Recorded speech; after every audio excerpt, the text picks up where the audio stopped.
society. A lot is expected during this day, and today we are asking, what is the real meaning of Valentine's Day? To you, viewer, what is the real meaning of Valentine's Day to you?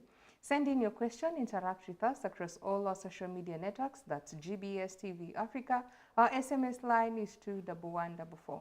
I'm not alone. I have a guest with me who is going to help us to understand better the real meaning of Valentine's Day. I will allow her to introduce herself. Welcome, guest. Thank you so much. This is Councillor Faith Jogu. I am a marriage counselor and relationship coach. And I do help couples reignite love so that they can have spicy, exciting, and fulfilling relationships.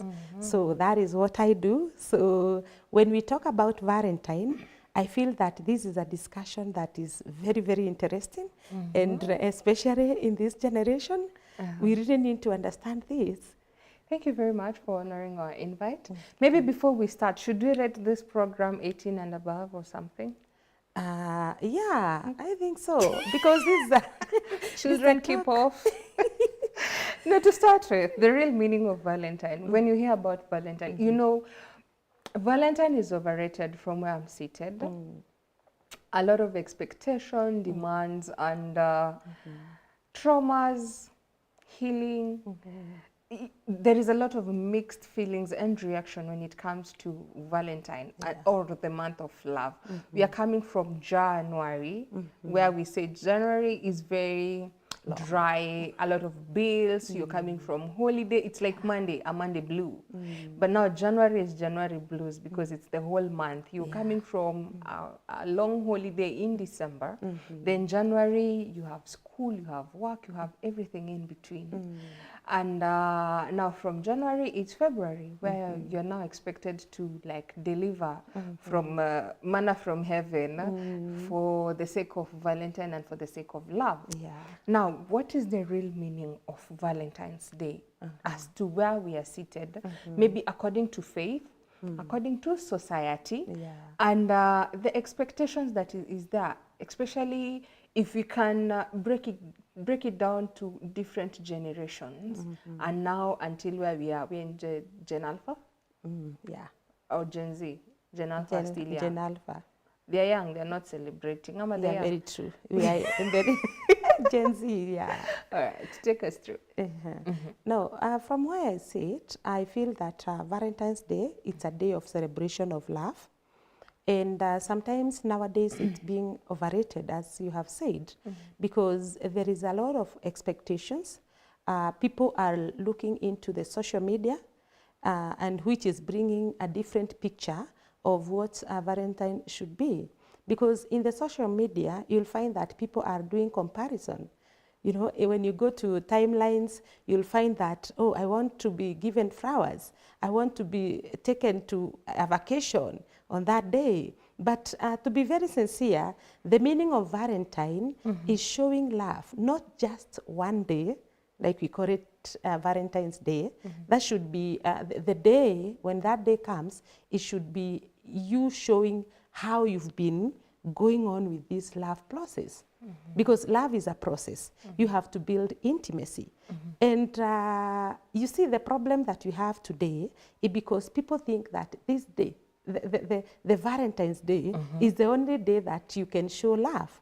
Okay, it's good that we are celebrating love, but you must know how to build this love over time.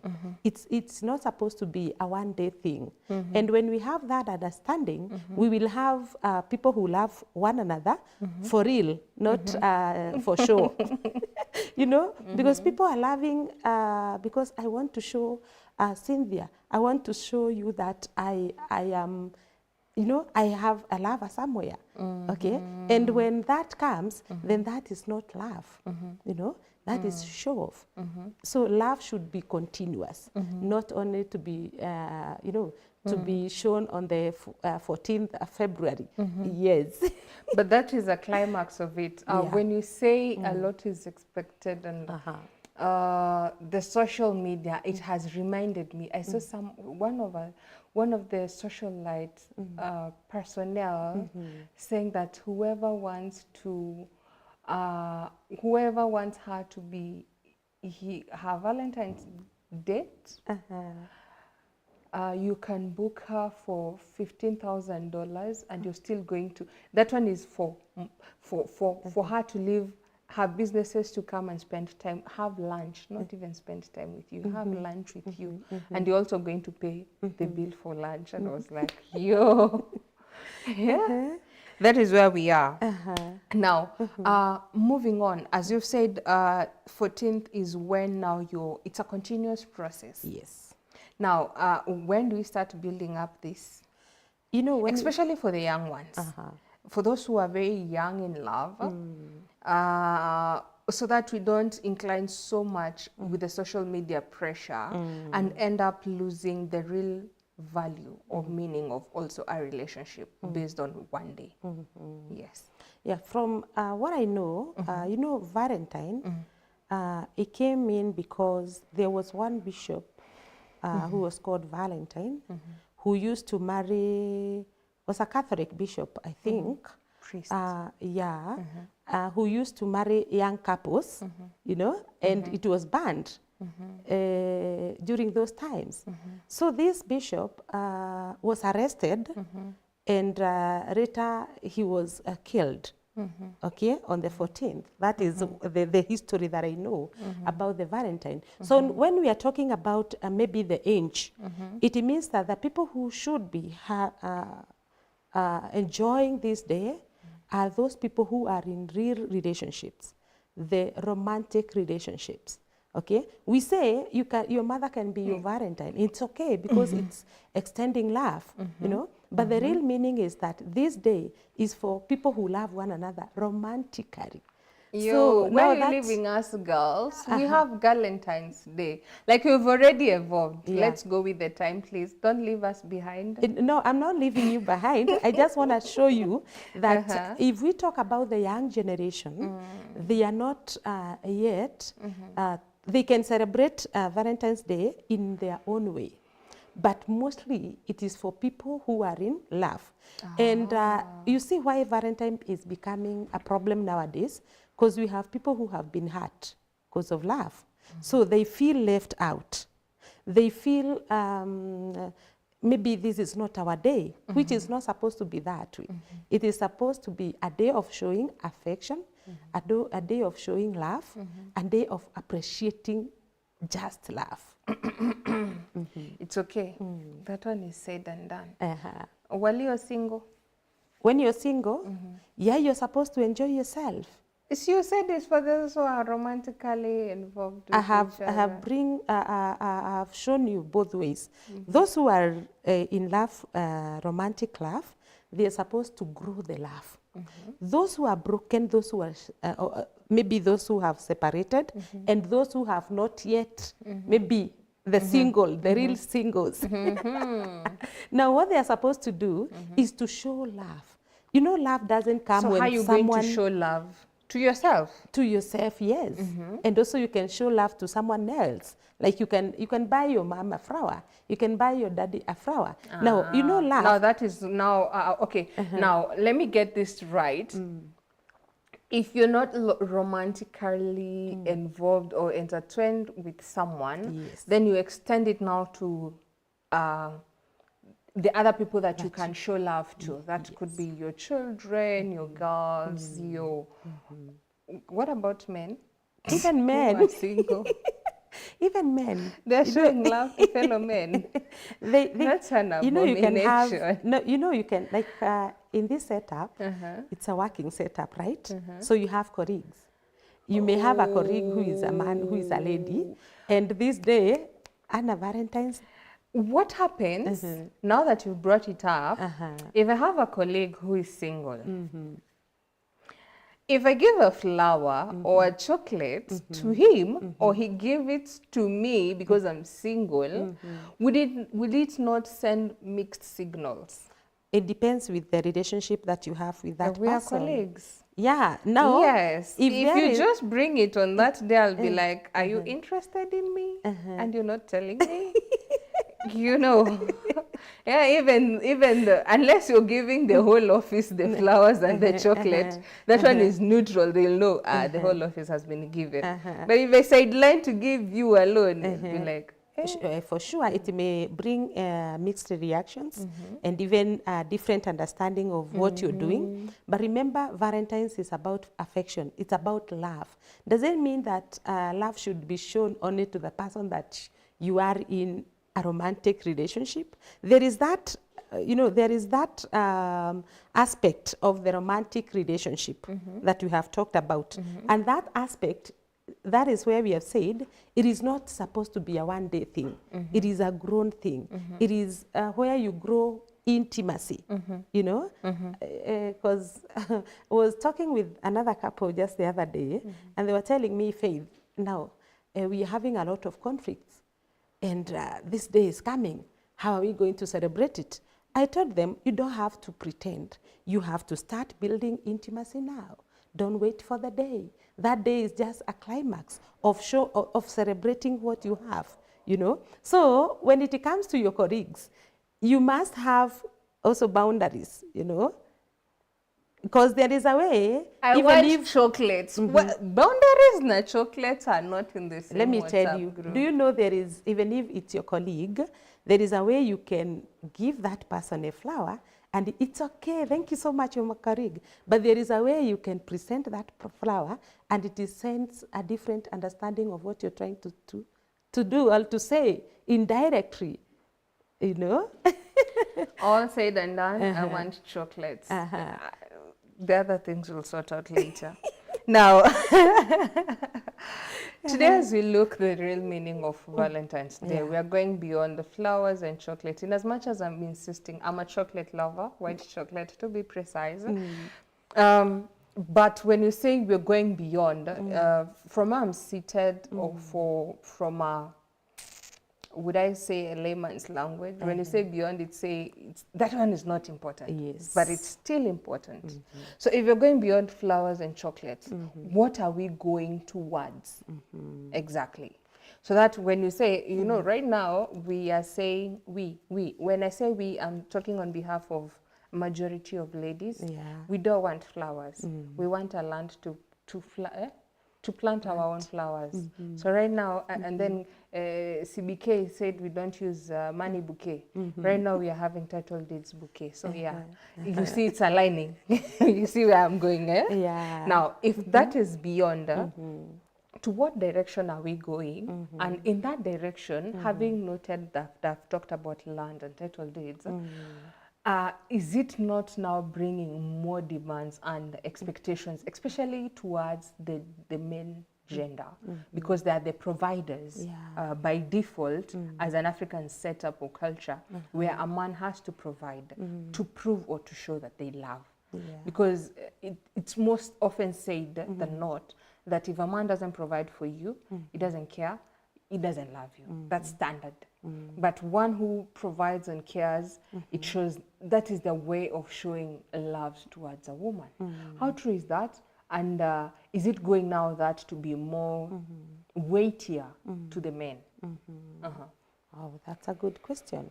Now, when we say that we want to go beyond flowers and chocolate and all that, it means that this day carries a lot of weight. We should not just expect flowers. Love is about emotions and feelings. But nowadays we have put it as a material thing, because when you look at the flower, it's just a material thing, right? When you talk about the shambas and the land, even those are material things. And let me tell you, if you're given that shamba and there is no love, there is no peace in that house, you will never enjoy it. So when we talk about going beyond the flowers and the chocolate and the, the social media thing, it means that you're going deep in love. Meaning what? You can be able to have a conversation with your partner, even in the midst of a conflict. Meaning that you can be able to share your feelings, even when you're feeling hurt. That is how you grow love. Meaning that you can be able to be compassionate, even when there is conflict. Meaning that you can be able to appreciate your partner when your partner does something good. Now, that is building love. So when we go beyond the flowers, the material things, it means that now we are going deeper into love. And that is what love should be. And that is what should be celebrated. Not just the flowers, not just the land, not just the provision in the house, you know. There is that aspect that you've brought about when a man provides, and especially in our culture. Nowadays, I think we have gone past that. Everybody knows their responsibility. And when you do your responsibility, the other partner, to show love, they're supposed to appreciate you. You know, that is now building the love beyond now the material thing that we can see, you know. How open and, would I say comfortable, are we to approach that direction? Apart from responsibility, you know, when you put a responsibility on me, I'm doing it because I should be responsible. I'm doing it out of obligation, not out of love, not out of heart. You know, there is something. If you ask me, can you bring me a glass of water? I'm doing it out of obligation. You've asked. What happens if I don't want to bring you? I'll just not bring you, or I'll send someone. You see? But if it's out of love, I'll know. When you come in, normally you like taking. Even when you just ask, can I have a glass of water? I already know your taste and preference. I wouldn't bring what you don't like. I'll bring it the best way how you want it served. Or even if you come in and ask, so you want to take water or whatever else thing you like. To me, that is now a love, because I already get to know Faith and what Faith likes and at what time, everything in between, right? But now when you say we go beyond the material things to now the love at its core, how open in terms of embracing the real love or the raw deal of beyond the physical? Because physical dominates. True, physical dominates, right? If I'm going now beyond physical, if I'm going beyond physical, I'm going to the unseen things, which is also not easy. Let's be truthful. It's not easy, because you might be promising me things that I'll be able to see in life in the next 10 years, and I still have to believe in you. It's okay, it's a dream, it's a vision, yes, but how open are we as a society, and from the people that you've interacted with, are we open to go to that direction of beyond the physical? Are we embracing that road? And maybe what are the challenges? Because mostly, I always say, if I was to told this is the end game, or if I know I'm eyeing something, for example, when you're doing investment, if I know I'm building, I'll pour all my energy and my savings and everything towards the construction, because there is what I want to see by the end of it. Regardless of how long that building will take, because of the financial resources. But I'll keep pouring because I know the end results. But if I'm not seeing the end results, or if I don't know the end results, even investing in it becomes very slippery, and the heart is not there. I'll invest 1 month, 2 days. I'll get tired of it. But when you already know, you keep on fighting, regardless of the challenges in between. So when we relate it now to love, where are we? Are we open to embrace that, especially for the unseen? Because right now we are looking at the unseen. Please take us through. You know, right now where we are, and in this century, we are ready for that. But what we don't have is the awareness. You know, when it comes to love, we embrace it as it comes. But love needs skills also. You need, you see, like your job, you need some skills to be able to do that job well. So even when it comes to love, love is good. But to maintain that love, you need some skills. What are those skills? You need to grow now the love in a way that the unseen now, you know, in a way that you're vulnerable to your partner. That is where you can share your feelings, you can share your moods, you can share, you know, whatever that is going, you know, in you, okay? For example, you've used an example of water, you giving me some water. If I have never shared to you and told you, hey, Eunice, you know I don't take cold water, I usually take warm water. You know, if I have never shared, if I ask for water, you'll bring cold water because I have never been open to you. So this is the same thing that happens in a relationship. Many people are not sharing their feelings. You know, they are not vulnerable. And they are not doing that because they are bad, it's because they do not know that they are supposed to be vulnerable. Yes. Is it that we do not, sorry to interrupt you, is it that we do not know or we are not willing to be vulnerable? Because also in the same sense of being vulnerable, you're also aware of whatever you say or do can or may be used against you anytime. Yeah. No. Wow, that's what happens most of the times with couples, you know. And that's why I'm saying awareness is very, very important because you, as a couple, you need to understand your weaknesses. Because the moment I use whatever you shared, you know, against you, it means that I have a weakness, that I am not working on myself. I do not know how to handle you as my love, you know, because if I love you and I know how to handle you, I will not, you know, use anything that you share against you, okay? And that's why the bigger picture here is awareness. What skills do you need to build that love?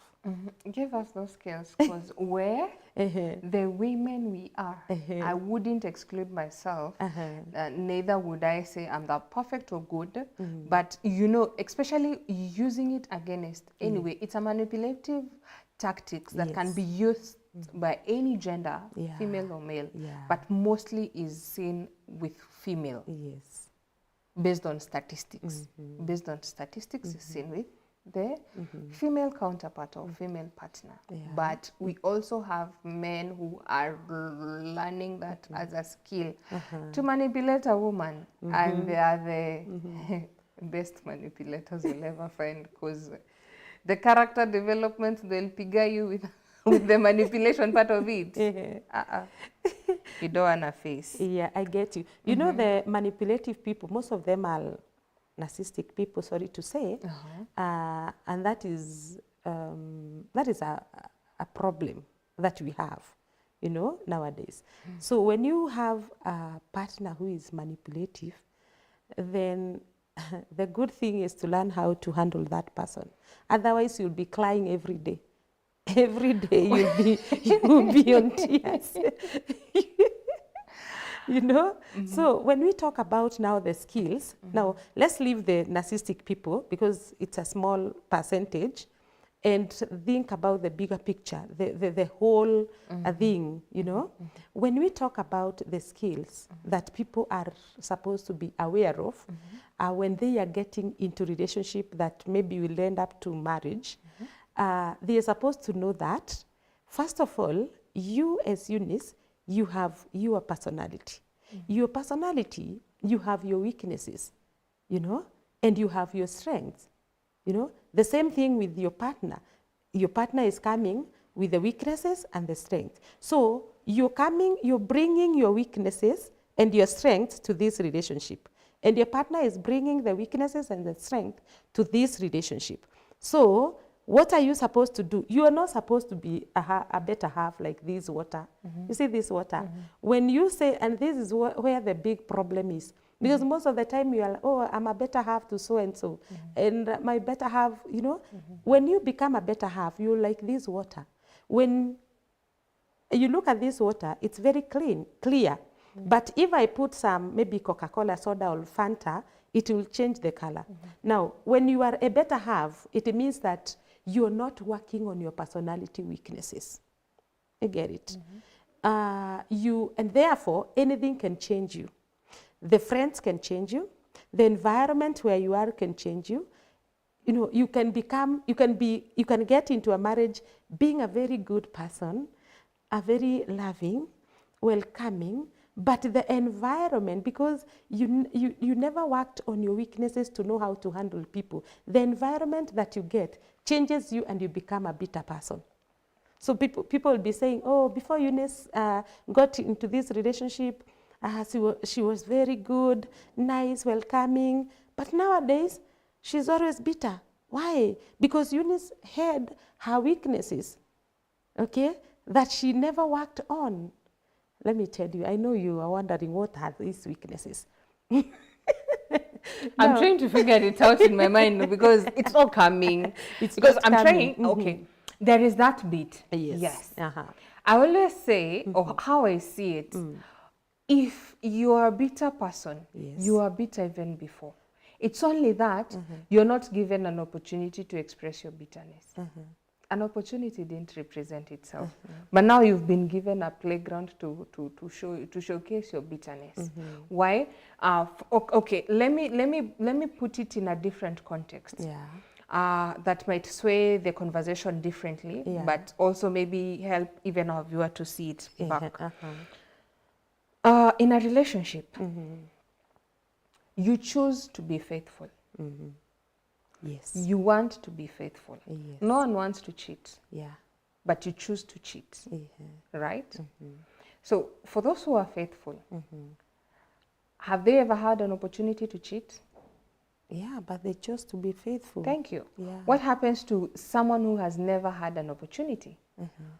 Or a place to, you've never been tempted, you've never seen such a thing. You're like, you'll be judging those who are cheating, and you'll be judging people based on, because you've never been represented. You're told, preserve your judgment until you walk on that road. If you've never walked on that road, you'll never understand why people make certain decisions, right? Yeah. I'm not justifying cheating, but in this regard, I'm trying to look at the bitterness part of it. I'm also not justifying bitterness. But until I get maybe to hear your story, or maybe walk in your shoe, I'll never see why you even getting angry. Because maybe the things that are triggering you to me are like, please. Vitu kidogo kidogo hivi. Why? But to you, they're not kidogo kidogo. They are a very big problem. Yes. But now, is it now, my main question is it that you're not presented with the opportunity to ever express your bitterness? Because also for love, if I've not found someone to love me, if I've been always in toxic relationship and bad relationships that are even violent, when I find the right person who is loving me rightly, I'll not understand why. I've never been shown such. So also for this, could it marry or interrelate to such? Because you're never given or you've not presented a platform to show. Could that be the case? Yeah, it could be the case. But I feel when we are falling in love, we are supposed to fall in love when we are mature, you know? And being mature means not years. Okay? It means that you're able to differentiate between good and bad. True. So if you are that faithful partner and you're presented with someone who comes, maybe looks good than your partner, and now you have never seen this, if you're mature and you know what you're doing, you're supposed to discern that as who I am and what I believe in, I'm not supposed to fall into this. You know, so sometimes it's not about you being presented with something that you have never seen. It comes from your mind.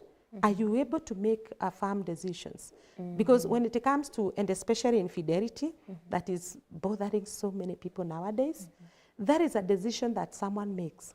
That, oh, I'm going to hide from Eunice so that they can go and see, you know, this and this. It is a decision that that person has made, you know. And it feels good when you're hiding and doing that, but the moment you be caught, it will not be good again, you know. So it's a very risky decision that people make, and these are the decisions that destroy so many relationships, you know. So we need to be firm enough to know that if I have made a decision that this is the girl that I want to marry, or this is the guy that I want to marry, then you should stick to your decision. Unless you want to be here and there. You know, even that is a decision. Yeah, we have people who want to have many, Multiple. multiple, like Solomon, you know, that is a decision. 300 concubines, bro. I want us to take a break. And when we come back, we can take the conversation from there. Yeah, true. If you want to take it to that because we also have polygamous family. Yes. Maybe you're born from one, or that is what you'd want to perceive. Because we also have a religion, some religion that allows polygamy. Yeah. And is there a way the polygamy thing can be changed to two-way thing? Not only the man marrying many wives, but also the wife having many husbands. That's the big question. I always want that one for the women because, hey, viewers, I hope you're learning as much as I am. We're going to take a short break. We'll be back. Please continue interacting with us across all our social media networks. That's GBS TV Africa. Our SMS line is 21144. We'll be right back.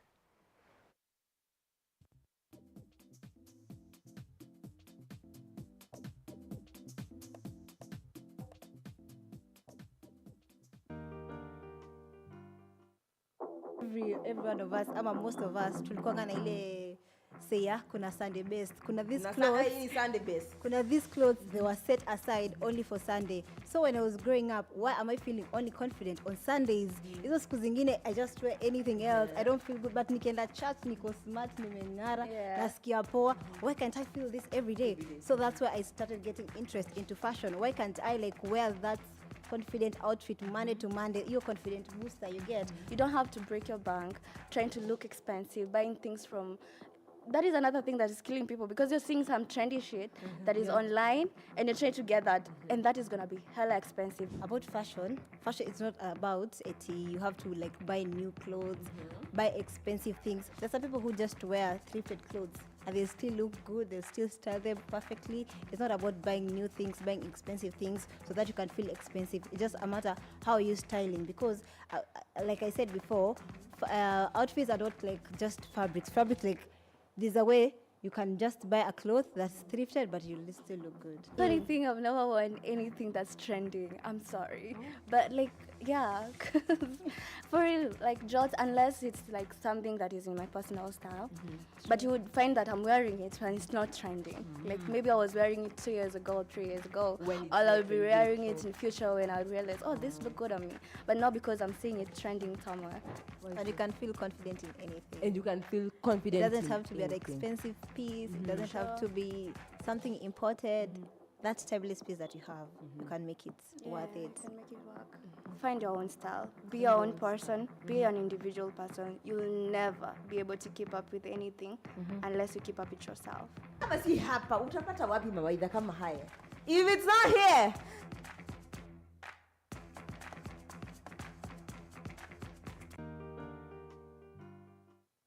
This painting is called The Last Supper, and it's a mural painting done by Italian painter Leonardo da Vinci between 1495 and 14. So my name is Blessed Emmanuel Agufana. Mr. Popularity Kenya Campus 2025-2026. So the children model. Then after then, we at the end of the day, the aim is finding the miss and the miss of the children. So Kuna a lot of misconceptions in the modeling industry. Nataka tuongelele a bit about the male models because you're a male. Yes. believe in yourself because as I just said earlier, modeling is a space that can build your confidence. People like gays, you find that wanasema when you go to modeling you're a gay because sometimes you do categories that like you wear you know.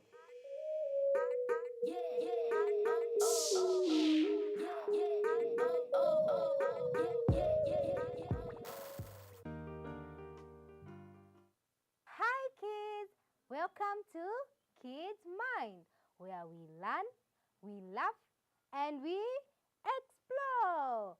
So kids, are you ready to listen to our today's Bible story? Are you ready to listen? You're happy and you know, clap your hands. If you're happy and you know, clap your hands. Samson was a mighty man, a mighty man was he. Samson was a mighty man, a mighty man was he. Samson was a mighty man, a mighty man was he. Between a want or a need, Which one is more wise? Everywhere GBS.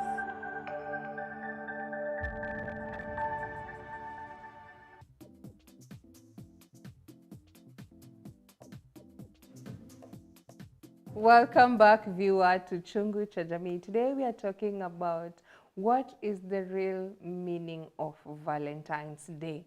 We are going beyond flowers and chocolate. Men, what is it? What is the meaning of Valentine's Day to you? Women, what is the real meaning of Valentine's Day to you? Send in your question, interact with us across all our social media networks. That's GBS TV Africa. Our SMS line is 21144. So, Madam Faith, before we went on a break, we've talked about pretty much a lot of things and how to go beyond the physical things to the unseen things and love into more, would I say details, but into more meaning. Now, we were just starting some thought-provoking thing about the infidelity part of it and also multiple relationships. We do agree that there are some cultures and religions that allow polygamy. Like we mentioned, Solomon. Solomon had how many wives and concubines? Those numbers. But when I look at it from a man's perspective, and from the little bit of knowledge that I have from the religion of Islam who do polygamy, the man is allowed as long as they are able to provide for the wife or the wives comfortably without a strain, right? But in the Bible, it's not allowed. Let's come back to African concept. Polygamy is allowed, right? It has been there. A lot of men or families, starting from our great-great-grandparents, coming, it's like, it's coming, right now it's when it's being weighed off because of just wanting to deal with one person. It's also stressful and tedious having multiple houses to juggle in between. But I always say I like being the devil's advocate. We had a woman back in the day, through the news that we saw, had 3 husbands, 1 woman. And I'm asking, the same way that the African setup allows a man to be polygamous, can a woman be allowed to be polygamous? To an extent, this one I might say it jokingly, but it makes a lot of sense. If you're not agreeing from a polygamous family, the man always leave the disagreeing wife. You just pambana with your Harleys and your kids. He goes to the other house or to the other family, right? The other family maybe pia huko alikuwa amekosana. Now is when you're welcoming your husband, so that because you know he's going. If you start being dramatic, you're going to be left for a week without seeing your husband.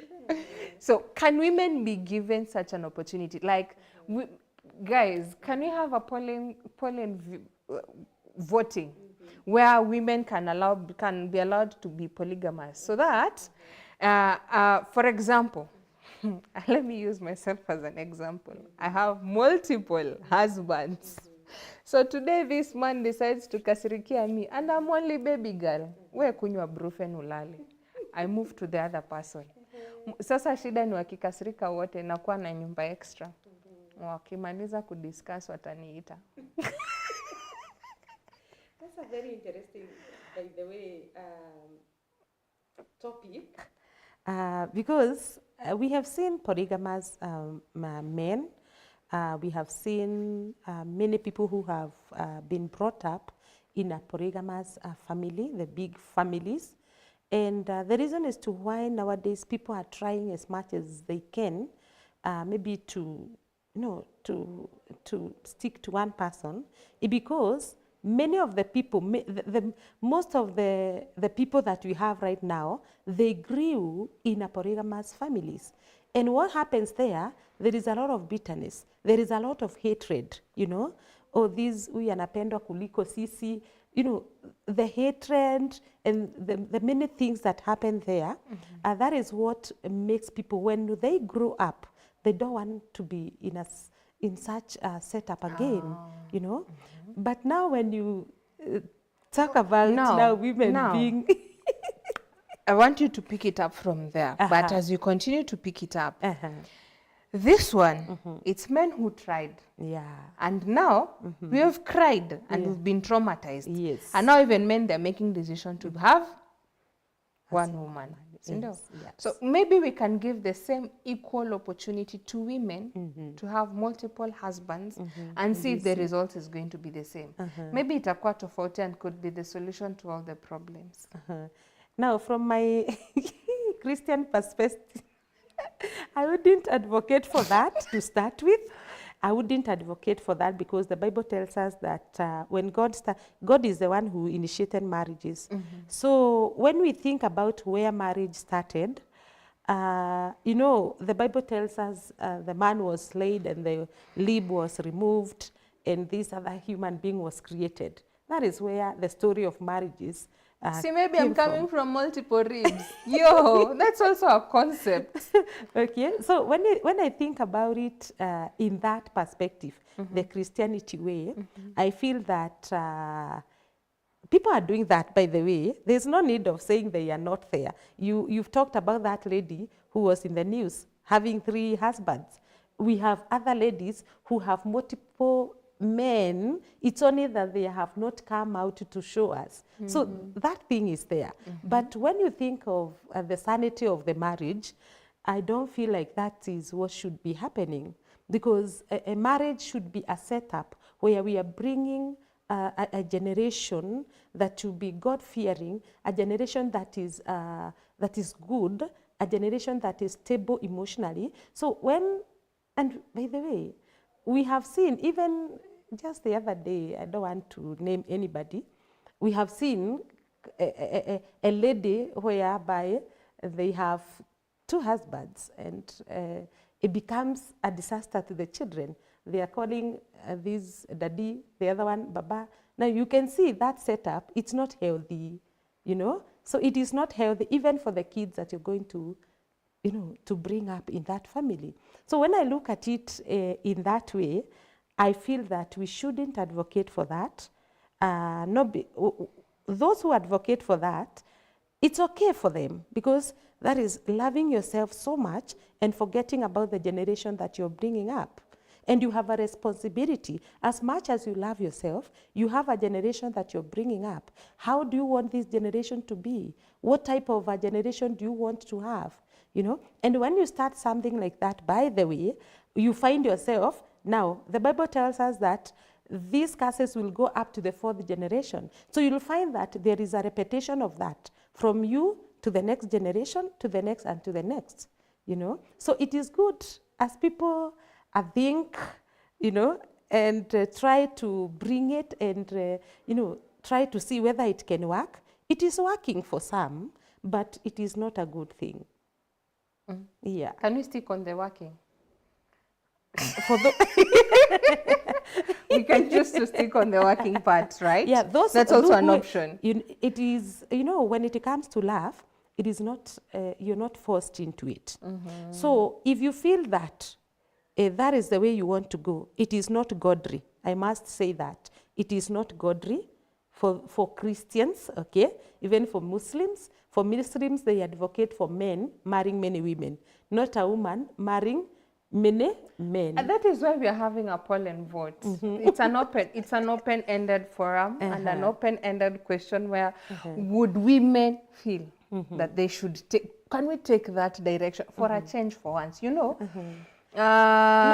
we always say a woman can, it's said in an African concept where a woman cannot run for presidency. But right now we see Tanzania, Suluhu Hassan is running for presidency and she's doing quite well. Well, why not? You know, why not? If it is working. By the end of the day, we want solutions and working of it. So anyway, for such polygamous families, so that you can go back now to the topic, because we have a little bit deviated. Yeah.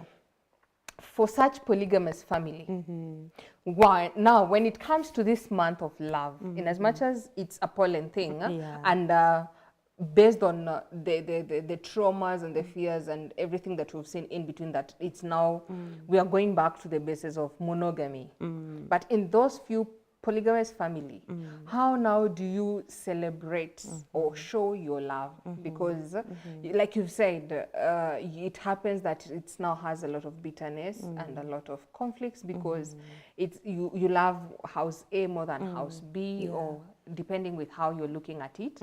But if you're able to play your cards right, how are you going to do it? So in the Valentine's Day, if you're to do let's say lunch, are you starting from morning, like the business that day, or are you just going to bring them all together in one sitting and you're like, hey, here's the day, let us celebrate?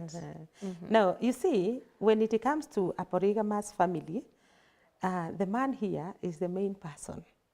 How are you able to bring these people together? You know? So it is the responsibility of this man. You're the one who married many wives.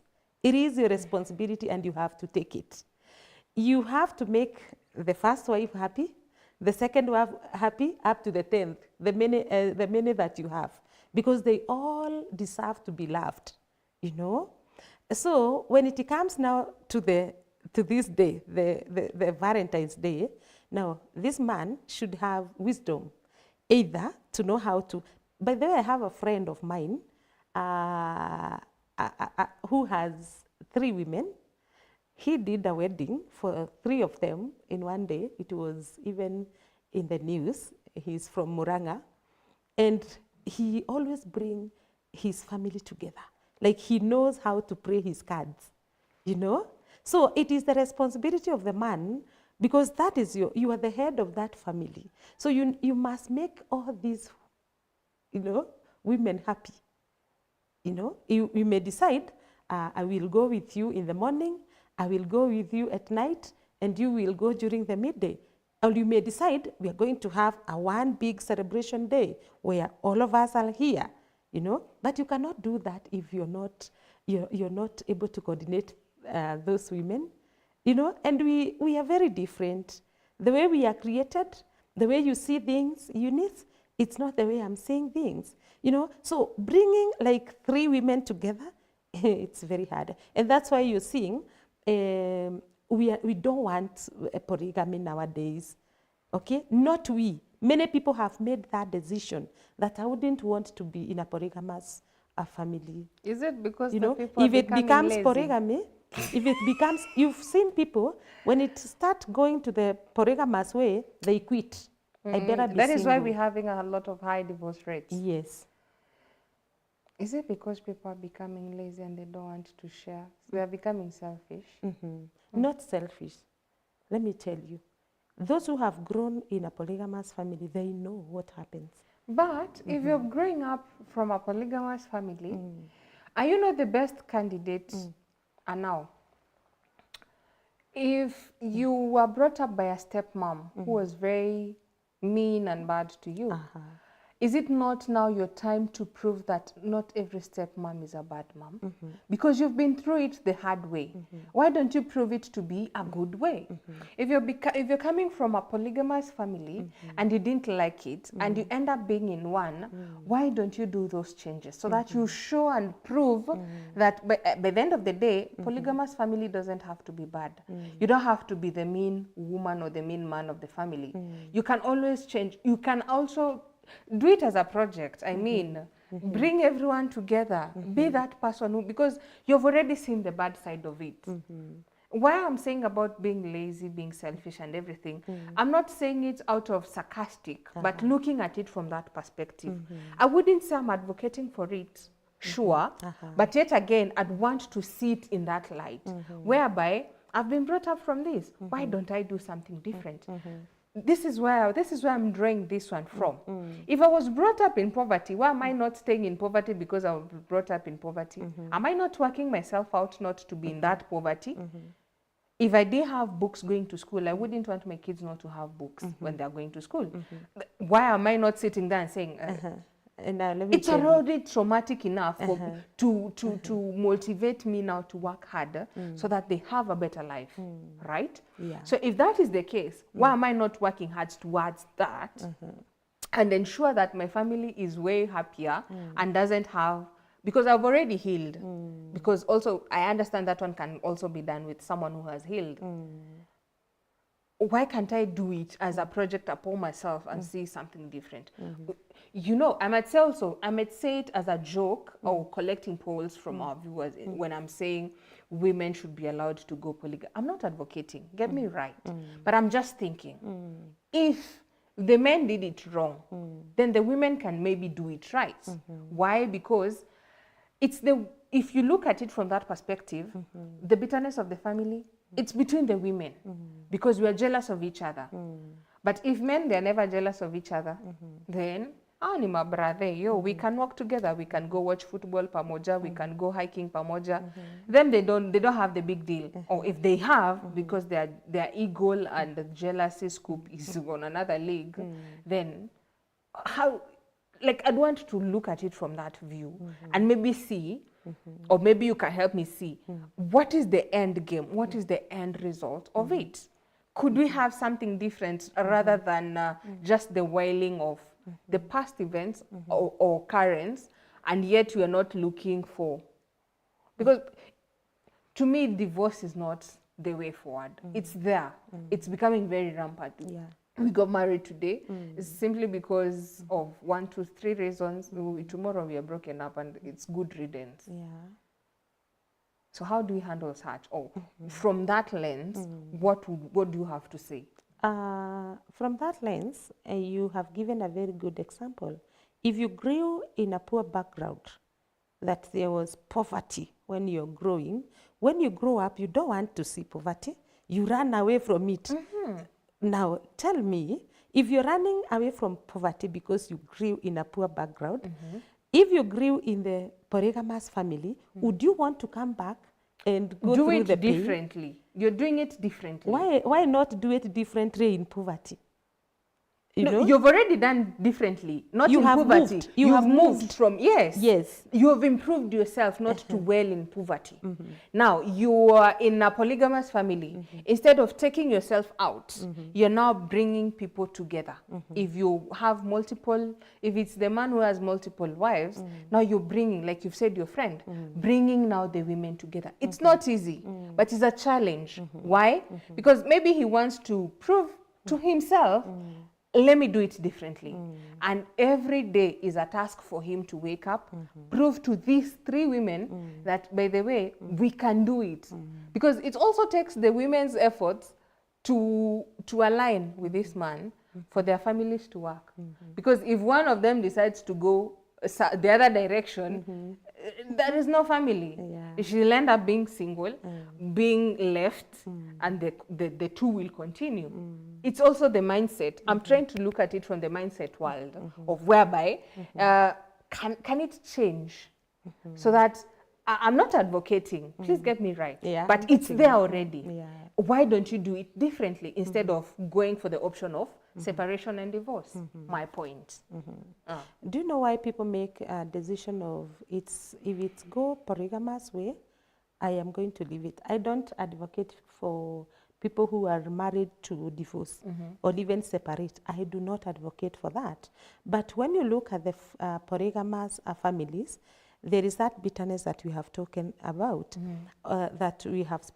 So you see, when this person is growing, because of what has been going up, this person grows with a lot of traumas, okay? So as much as we would want this person to go and build another polygamous family, it is not very easy for this person. They have grown, like you've said, if the stepmom was mistreating or doing some funny things, this child grows with insecurity, grows with a lot of childhood traumas. So when this person grows up and becomes a grown-up and maybe get into a relationship, they wouldn't want to see such thing repeat itself in their lives. So you find that they don't want to be in a polygamous family again. But people are working on themselves. And for me, I usually don't say that polygamous marriage is bad, okay? But it is a decision that someone makes. For so themselves. yeah, for themselves. So there are those of us, for example, me, I want to be in a monogamous family. No, I don't want to be in a polygamous. So those who make a decision of, I want to be in a monogamous family, I am going to work it out. Because why is my partner going out? It's because there is something that he is lacking. Let me tell you, that is the truth. Maybe you're not doing what you're supposed to do. Maybe you have childhood traumas that you have come with, so you are outpouring your bleeding to other people. You know, they end up feeling pushed away, and the result of that, they end up going and getting other, other partners there. So to be very sincere and to be honest, the reason as to why people get into polygamous families, it's not because of the peace that they have been getting in their homes. No, it's because there is something that is happening, you know. And that's why a day like today, when we are talking about love, we should know how to act in those monogamous families, in those monogamous marriage. You as a person, am I Faith who has decided I want to be in a marriage? Because the marriage is not for everybody. There are people who will say, I don't want to be in marriage. I want to be, I want to be a sister. I want to be a father. I don't want to be anything, but I don't want to be in marriage. So a marriage is a decision. So there are those people who have made a decision. For me, I want to be in a marriage. And the marriage that I want it to be like this. So when you make a decision of wanting just one partner for you, then you must know you have to put in the work. Like you have to work for it. You must know how to communicate. You must know how to solve conflicts when they come. You must know how to build healthy boundaries. You must know how to build intimacy, because that is where love grows. You know, those are the things that you who have made that decision, those are the things that you should look into. Okay? So it depends with one's decision. Interesting. I'm being told we're running out of time. Maybe you could give us your parting shots. Oh, okay. It was a very interesting discussion. And it was good. I feel like it is short. Anyway, we have to end up. So as we end this discussion, for me, I would advocate people to go into love. And when you are getting into love and into a relationship, make sure you know what you're doing. Don't just be carried by the wind. Be ready to do the work, because love needs some work. Love alone is not enough. You have to know how to act. You have to know how to, to communicate. You have to know how to handle your partner. So love is beyond the flowers. So don't be cheated that, oh, my man or my lady didn't buy me flowers. No, love is beyond that. It is what you give from inside. Your vulnerability matters a lot. So what I can say is people need to work on their love. And if there is a problem, if you do not know how to, to work this love out, then you need to seek for help. Seeking for help is not a mistake. It is not a weakness. It is a courageous decision that people make. So it is good. Go on, love yourself first, then love the other person. And when we do that, the world that we are living in today will be a very good, land. So thank you so much. As I said when we were starting, I am Councillor Faith Jogo, and I help people in love build healthy relationships.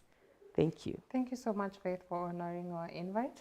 Viewer, mine today as we finish up would be just like the saying, parenting is the full-time job that has no pay until the later time. So is marriage. It's a full-time commitment and job that you have to work towards with no pay, with no expectations or nothing. Let's continue this conversation offline across all our social media networks. That's GBS TV Africa. Our SMS line is 21144. Till next time, have a nice time. Goodbye.